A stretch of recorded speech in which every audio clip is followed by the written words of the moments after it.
এটা হলো ধুতরা গাছ। হ্যাঁ, এটা চুলকানির জন্য, তারপরে বাচ্চার জন্য। ওই বিচিটা পাকলে আপনি এটা বিচিটা শুকায়া আপনি রাখি দিবেন, পানের সাথে আপনি খাইলে ওই বাতের ব্যথাটা মানে কমে যায়। হ্যাঁ, তারপর যদি মনে করেন যে চুলকানি হইলো, আপনি যে কোনো লাউ শাকের সাথে আপনি অল্প করে দিয়ে আপনি শাক খাইলে আপনার ওই চুলকানিটা থাকবে না। এই গাছটার নাম হচ্ছে কি? ধুতরা, কালো ধুতরা। ধুতরা গাছ, কালো ধুতরা গাছ। হ্যাঁ, কালো ধুতরা। আচ্ছা, খুব উপকারী জিনিস, উপকারী একটা গাছ। হ্যাঁ, ধুতরা গাছ ওষুধি বলা যায়। গাছ এটা। তবে আমি শুনেছি যে এটা বেশি খাইলে নাকি আবার পাগল হয়ে যায়। না না, বেশি তো খাইতে পারবে না, বেশি খাইলে তো পাগল হবে না। আচ্ছা, বেশি খাইলে তো পাগল হয়ে যাবে। পরিমাণ মতো খাইতে হবে। কিভাবে খাইতে হবে, কি রকম খাইতে হবে একটু জানাই দিন।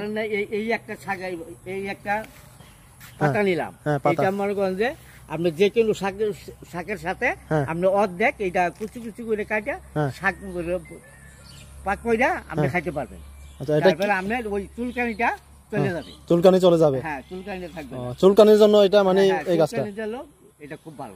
আর আরেকটা আমি শুনলাম যে বাতের ব্যথার জন্য, যে বাতের মনে করেন যে এখন এই দুটোর বিচিটা পাকলো, এটা বিচিটা আপনি নিয়ে শুকাইলেন, শুকানোর পরে আপনার এটা ওই পানের সাথে 2টা কি 3টা বিচি খাইলেন, আপনার ওই বাতের ব্যথাটাও থাকবে।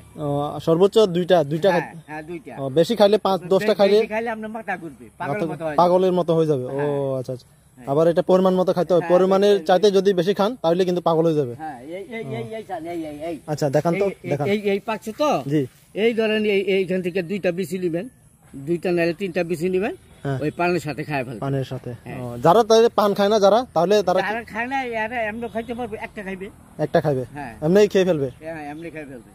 এটা তাহলে কালো ধুতরা। ধুতরা কি গাছ কয়েক প্রকার আছে নাকি? হ্যাঁ, সাদা আছে, সাদা আর কালো, কালো দুইটাই। হ্যাঁ, দুইটাই। কোনটা ভালো বেশি? সবচেয়ে উপকারী হলো কালোটা। কালোটা উপকার বেশি। হ্যাঁ, কালোটা উপকার। সাদাটা তেমন না, সাদাটা চাইতে কালোটা উপকার বেশি। আচ্ছা, তাহলে কাকু আপনাকে অসংখ্য ধন্যবাদ যে এরকম একটা গুরুত্বপূর্ণ তথ্য দর্শকদের মাঝে দেওয়ার জন্য। ধন্যবাদ।